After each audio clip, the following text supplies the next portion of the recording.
Hello, Kusuzangpo to everyone.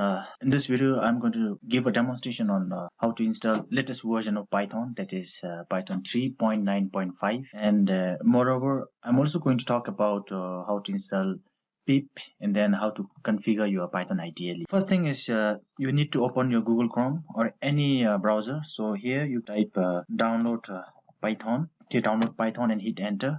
So you should see the first Python official website link, and you click here, download Python. And as of today, you see that the stable version of Python is 3.9.5.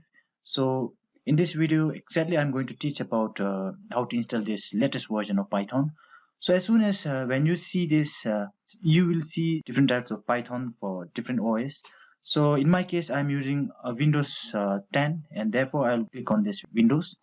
And then if you are using Linux or Unix, then you need to go and click on this Linux. And then if you are using a Mac OS, then you need to click on Mac OS, or like other system, then you need to click others.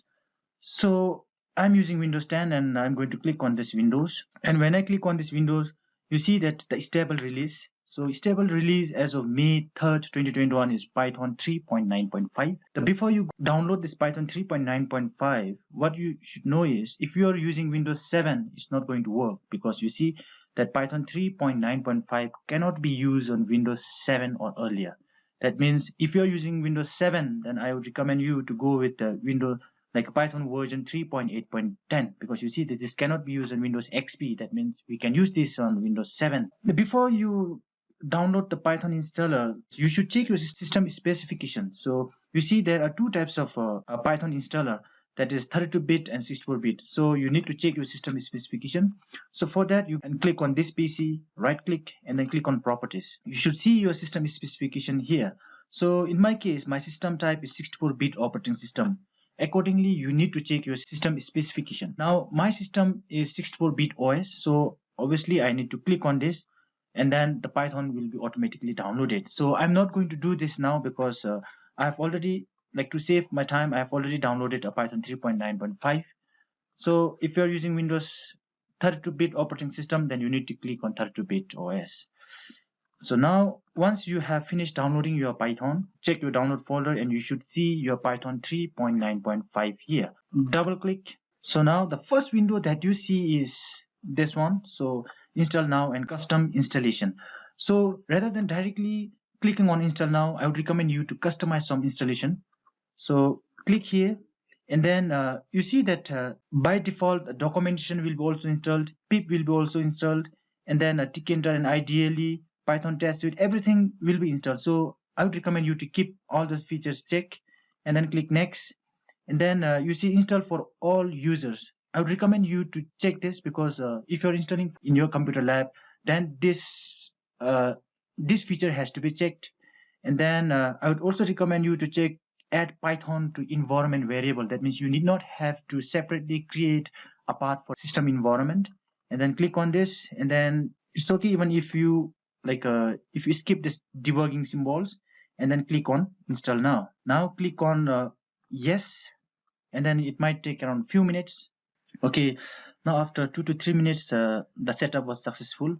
So now what you can do is you can directly click on close. We have successfully installed Python, so let's check. So for that, open your CMD. Now what you should do here is you just type Python and click enter. Now you see that Python 3.9.5 has been already installed. So if I write hello world and then hit enter, you should see an output hello world. It's working perfectly. So let me exit from Python loop.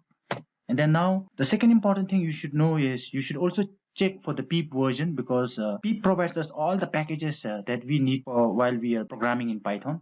So for that, let me check for the pip. So now you see pip has been also installed successfully. So let me check for the pip version. Okay, pip version 21.1.1 has been successfully installed, and this one is updated version, so I did not have to update my pip, so it's working perfectly fine.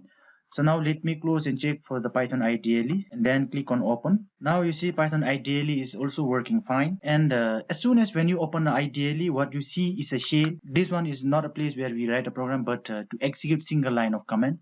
So maybe if I write print hello world, hit enter, you get an output. This one is not a place where we should write a code, but we should write it in IDLE text editor. So for that, you go and click on file and click on new file, and this one is a Python IDLE text editor.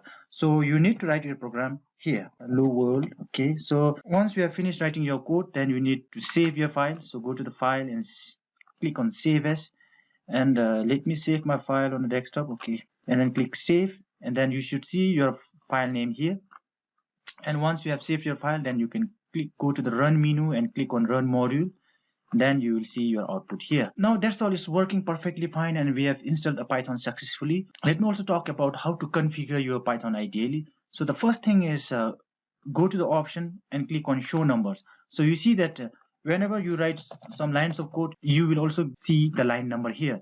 This becomes very helpful when we are writing a lengthy code where the debugging becomes very easy. We can easily identify the line at which the error has occurred. And the next thing is, let me also teach you how to configure Python IDLE. So go to the option and click on configure IDLE, and you see that you can also change the font face. You can also change the font size.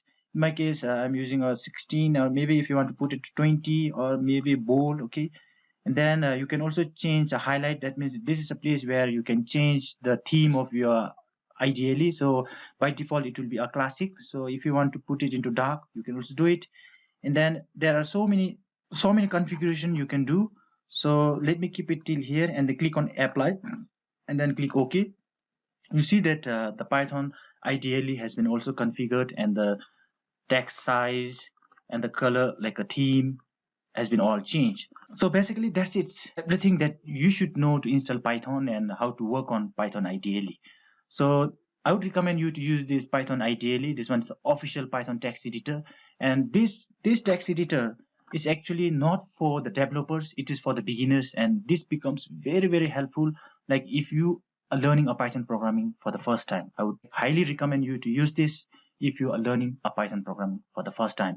And moreover, I'll be also using this Python IDLE, create all the Python programming series hereafter. Thank you so much, and we'll see you in the next video lesson.